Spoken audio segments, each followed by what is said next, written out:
Hey guys, welcome back to Sparkman Homestead. Here is this week's meals for you. So to get started, we are going to do a really easy meal. I am still in recovery mode, so easy meals are definitely what I'm doing a lot of, and freezer meals. I'm definitely using a lot of freezer meals. I'm not showing you guys the freezer meals that I am using, but I am getting them used up, which is really nice for me. So I had picked these sausages up, these chicken garlic sausages from Trader Joe's. I think I got them well before the pantry challenge started, and I wanted to get them used because, again, super easy just to fry up some sausage. So I fried these up, and I thought on the side I am going to make some rigatoni Alfredo. So to get started, I am boiling up some rigatoni noodles. I used about 1 pound of noodles. I just kind of eyeball it when I make my noodles, and then I'm gonna add 3 tablespoons of butter to a medium-sized skillet, and I also added 1 tablespoon of minced garlic. I just forgot to show it in the video, but I did add it in there. So I added it with the butter just so that it could infuse the butter and just get that melted. And then I'm going to slowly stir in 1 cup of heavy cream and 1 cup of Parmesan cheese melted. One little trick that the blogger did say in this particular recipe is make sure your Parmesan cheese is at room temperature. It melts way easier than if you're just using it cold out of the fridge. So what I did is I just took mine out and just left it kind of sitting on the counter for just a little bit. So my rigatoni noodles were all cooked, and the recipe does recommend to reserve at least 1 cup of pasta water. So I was just draining it over top of a bowl there so that I could save some of that pasta water, and it definitely does come in handy in the end of the recipe. So I'm gonna get my rigatoni noodles rinsed off and just set them aside. I'm just making sure that the sauce has all of the cheese melted in it. You wanna make sure that it is thoroughly melted in here. So once the cheese is all melted in your sauce, you are going to add your rigatonis back to that large saucepan that you boiled them in. It has no more water in it. So make sure, again, that they're drained and rinsed. You're gonna add that heavy cream and Parmesan mixture to the rigatoni noodles. And you just wanna give it a stir just to make sure that the rigatoni noodles are good and coated with all of the sauce. You also can come in and season it with a little bit of black pepper and salt. I decided that I wanted to add the sausages in with the rigatoni. You can definitely have them on the side if you don't like your stuff kind of meshed together, but I really wanted the chicken sausages to have a little bit of that Alfredo sauce on top of them. So I just sliced them up into small little dice pieces, and then I just added them into my rigatoni. And then you're just gonna give them a little stir just to make sure that that sauce is all over them. What I did at this point, and it does suggest if your sauce is not like thin enough, you can come in and add that 1 cup of reserved pasta water. So I was slowly adding it in because I didn't want it too runny, but I also just kind of wanted it the perfect consistency. I ended up using the full 1 cup of the pasta water because it was just not saucy enough with just only that 1 cup of heavy cream. But it was a really delicious meal. Another thing that you could have done was take broccoli and added it in so that that would be covered in the Alfredo sauce, but we just had the broccoli on the side, and this was a perfect meal that came together really quickly. I like to top it with an additional amount of Parmesan cheese because you really can't ever have enough cheese, but this was definitely a great quick meal.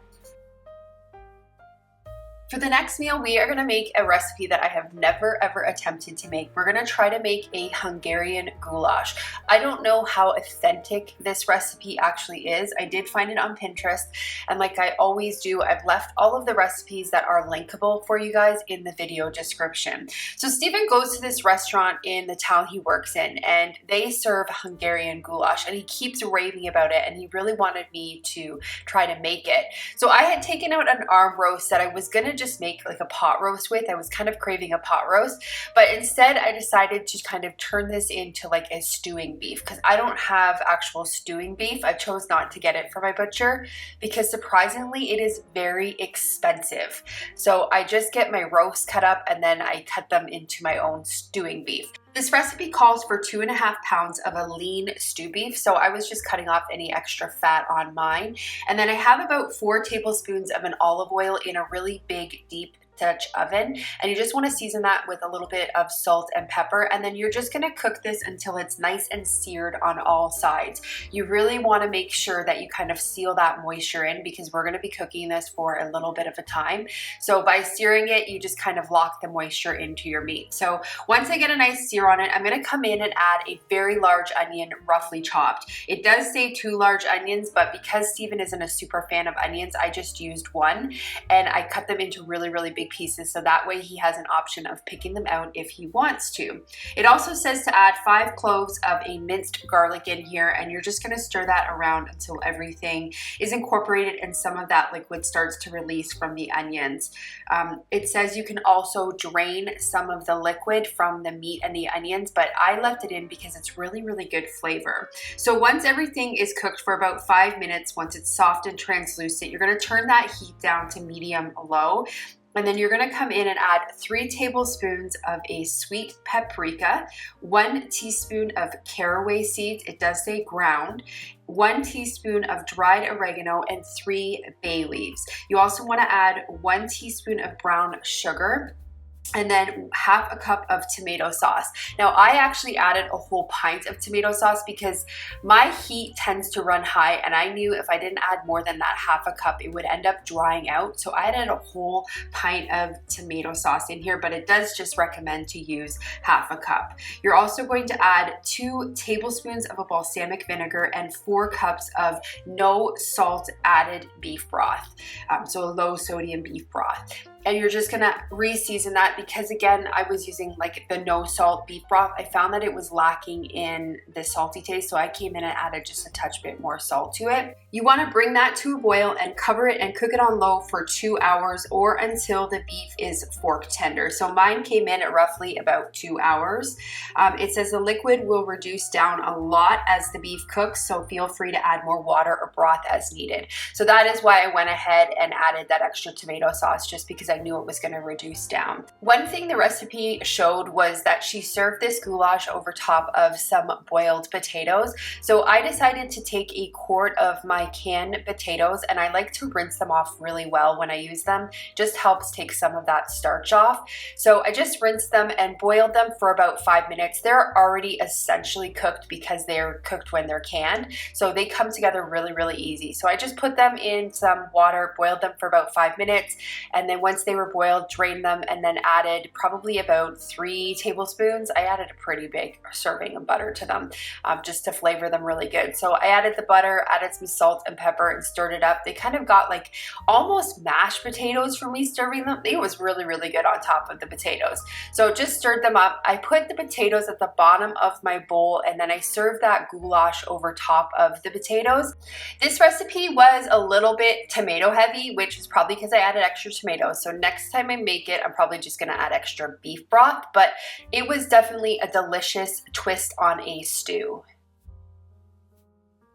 For the next meal, we are gonna make some fried rice and turkey teriyaki. I had some leftover rice in my fridge that I really needed to get used. It was starting to get a little hard, so I decided to make this recipe. This is my go-to teriyaki recipe. I use this in pretty much all of my freezer prep meals as well, like anything I'm using teriyaki with. Love this sauce.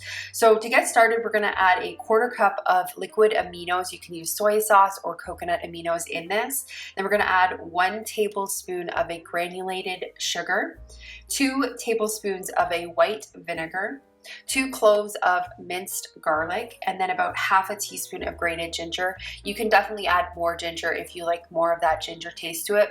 I tend to think it sometimes overpowers it a little bit, so I just like to use about half a teaspoon. Then you're going to use half a teaspoon of black pepper, and then 1 teaspoon of arrowroot or cornstarch, whatever one you like to use. Whisk it up and then set it aside. So I'm choosing to use turkey because that's what I had thawed in my fridge, but chicken definitely works really good with this, and you could even probably get away with using pork as well. It'd probably be pretty delicious. So you're just gonna get them cut up into bite-sized pieces, and then you wanna season that with a little bit of salt and pepper, and just make sure that the meat is all coated with that seasoning. And then to a medium-sized skillet, you're gonna get about 1 to 2 tablespoons of oil, nice and hot. So I used an olive oil in this. Normally I like to use avocado as well, but you can use whatever oil you want. want. You could even use butter or ghee as well. You just want to cook the turkey or chicken or whatever meat you're using, and you just want to make sure that it is completely cooked through. Once your meat is completely cooked through, you're going to come in and add your teriyaki sauce. Now you want to just cook this teriyaki sauce until it starts to thicken up. It does not take long at all. Like mine thickened up almost instantly when I added it into the pot here. So once everything is coated and you kind of let that cook for about 5 minutes, you're just going to remove it and then put it in a bowl and set it aside. That is it for your chicken teriyaki or turkey teriyaki in my case.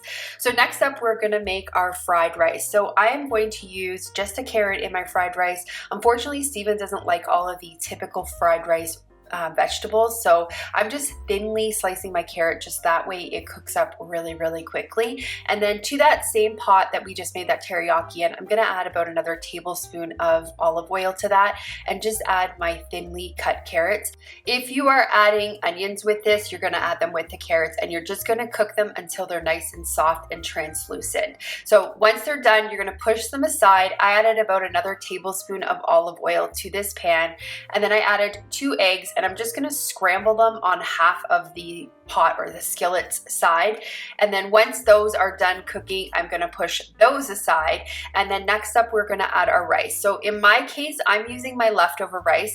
If you don't have leftover rice, just make a batch of cooked rice and then add the cooked rice to your pot. I think I used roughly about 3 cups of rice to the amount of ingredients that I added to this, but you can kind of just use whatever you have available. So once I got the rice kind of all broken up, I'm gonna come in and add 3 tablespoons of a liquid aminos. You can use a coconut aminos in this or like a soy sauce as well. I just probably used a touch bit over 3 tablespoons. And then you're gonna add 2 tablespoons of brown sugar, and then 1 teaspoon of oyster sauce. I like the taste of oyster sauce, so I added a little bit more than that. So just do it as your taste preferences are. Now, because I didn't use an onion in this, I still wanted the onion flavor, so I came in and added a little bit of granulated onion to this. And then I'm just gonna stir it so that that rice can get kind of all mixed in with that sauce and just get everything incorporated. Because your rice is already pre-cooked, you just pretty much just want to warm it up at this point and just get everything coated. This is the best fried recipe ever. I love this fried rice. It's very, very comparable to what you would get like at an Asian store like Panda Express type rice. Definitely worth giving it a try. So I wanted to make some yum yum sauce because I love yum yum sauce on top of fried rice and teriyaki. It's just delicious. So the recipe that I use to make my yum yum sauce is I take approximately 1 cup of mayonnaise. I'm just using some of my homemade mayonnaise here. And then I'm gonna add about 2 tablespoons of a tomato paste. And then 1 tablespoon of a rice vinegar, 1/4 teaspoon of salt and pepper. You can add a little bit more salt if you want, like kind of up it to 1/2 teaspoon. And then 1 teaspoon of smoked paprika, 1 teaspoon of sugar. I just used organic white sugar, 1 teaspoon of garlic powder, 1 tablespoon of melted butter, and then 2 tablespoons of water. And then you just want to stir this all together until it's combined. Definitely tastes delicious if you chill it a little bit beforehand. It kind of gives everything time just to kind of work together, but it's definitely not required. Like I was making it and using it right away, and it was still really delicious.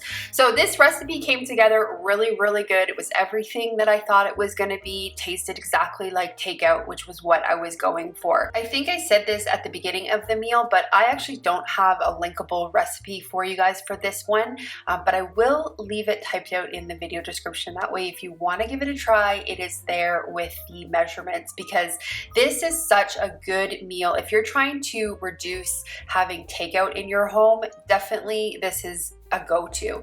I went ahead and just added a little bit of green peas to the side because Steven doesn't like them, so I couldn't put them in the fried rice, but I love them. So there it is, delicious. For the next one, we are going to do a sweet treat. So I had recently gone to a salvage store and picked up a box of these graham crackers. I don't typically buy them, but they were on sale and Stephen was craving them for some reason. So I bought a box. So I had it sitting in my pantry and I needed to get used. So I found a recipe for these key lime pie bars, and yes, yes, and yes, it is so delicious. These turned out really good. To get started making these bars, you want to have your oven preheated to 350 degrees and you want to line an 8-inch metal baking pan with some parchment paper, leaving about 2-inch overhang. I don't have metal, I don't use metal cooking dishes. I either have glass or stoneware. So I'm using a 9-inch Pyrex like brownie, I don't know what they're called, brownie pans. And then I just lined that with my parchment paper. It turned out perfectly fine using that dimension. So next up, you're gonna take your graham crackers and you wanna use, it says 24 graham crackers, approximately 1.5 cups of graham cracker crumbs. So I used about a sleeve and a half of these graham crackers. And then you're just gonna add them to a food processor and you just wanna make them into like a nice sand consistency. I kind of had to turn mine on a couple of times because there was a couple that just didn't want to blend up. So once I got it nice and blended, that's the consistency that you're looking for. You could probably actually even use the pre-ground stuff that you can buy in a box from the store if you didn't have the graham crackers. Next up, you're gonna add 2 tablespoons of a packed light brown sugar and 1/3 cup of a melted unsalted butter. I use salted butter in this. I always use salted butter with my cooking, even though they suggest not using it. I don't find that it makes very much of a difference. So you're gonna mix it up until it says it resembles like a damp sand consistency. And then you're gonna take that graham cracker mixture and then you're gonna pack it into your lined baking pan. One trick that I do to get it nice and packed in is I just take the bottom of a mason jar and just kind of roll it in and just use that to pack it in. I find that it gets it a lot better. So then you're gonna bake that in your oven for about 15 minutes until it is fragrant and it's starting to darken around the edges. So while that is baking, you're gonna get your filling started. So this recipe calls for 1 large whole egg and then 2 large egg yolks. So what I was doing was I was just getting my egg yolks divided just so that I kind of had everything ready to go. So next you're gonna take 1/2 cup of sweetened condensed milk and you're gonna add that to a large bowl. Then you're gonna come in and add your 2 egg yolks and your whole egg. I just like to crack my eggs into a separate container because my eggs are not pasteurized and sometimes, unfortunately, we get some bad eggs. So I've just learned to save myself the trouble and just crack it in a separate bowl. So then you're gonna add 1 teaspoon of some pure vanilla extract to that and you just wanna whisk it up. Next, you're gonna come in and add 1/2 cup of lime juice to this. And then next, the recipe calls to use 1/3 cup of a full fat yogurt. I don't actually have any yogurt right now. So I know that with a plain yogurt, you can always substitute it with a sour cream. They're very interchangeable. So I just used a 1/3 cup of sour cream in this. And then you're gonna zest 1 lime, add that in, and then you're gonna put in a 1/4 cup of granulated sugar in this. And I just use my organic cane juice sugar in this. And then just stir it all together until it is combined. After the 15-minute baking time, I noticed that my crust wasn't as brown as I wanted it to be. So I ended up putting it back in the oven for another 5 minutes. And after that 5 minutes, it was perfect. So in total, I cooked it for about 20 minutes. So then what you're gonna do is when you take that crust out, ideally you wanna let it rest for about 5 minutes and then put your filling on top. I just took it right out of the oven, put the filling on. It worked out perfectly fine that way. So then you're gonna reduce your oven temperature down to 325.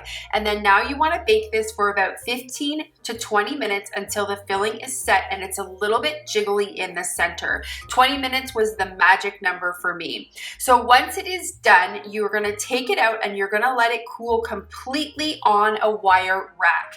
Once it has come down and cooled to room temperature, you're gonna cover it and refrigerate it for at least 4 hours or up to overnight. So I put it in for it's went in my fridge for probably about 5 hours and it was perfect.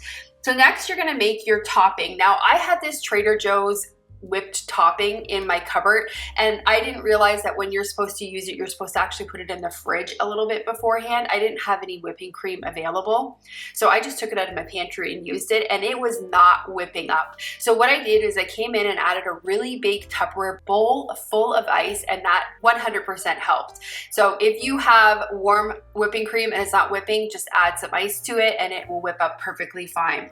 So once it started to whip up, I came in and added about 1 tablespoon of powdered sugar to this, and it says to continue beating until stiff peaks form, about 1 to 2 minutes more, and then it says to spread the whipped cream over top of the bars.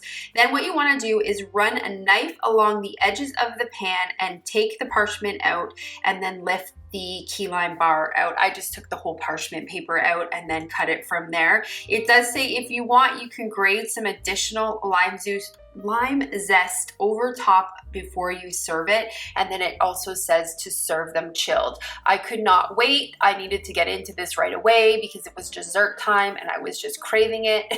Key lime pie is one of my favorite pies, so these were spot on. Tastes exactly like a pie. Definitely delicious.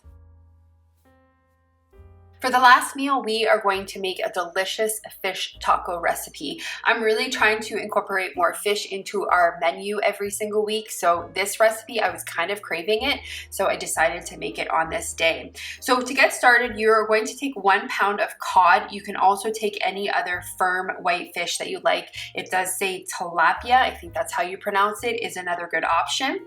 So you're gonna take 2 tablespoons of an extra virgin olive oil, or you could use any oil of your choice.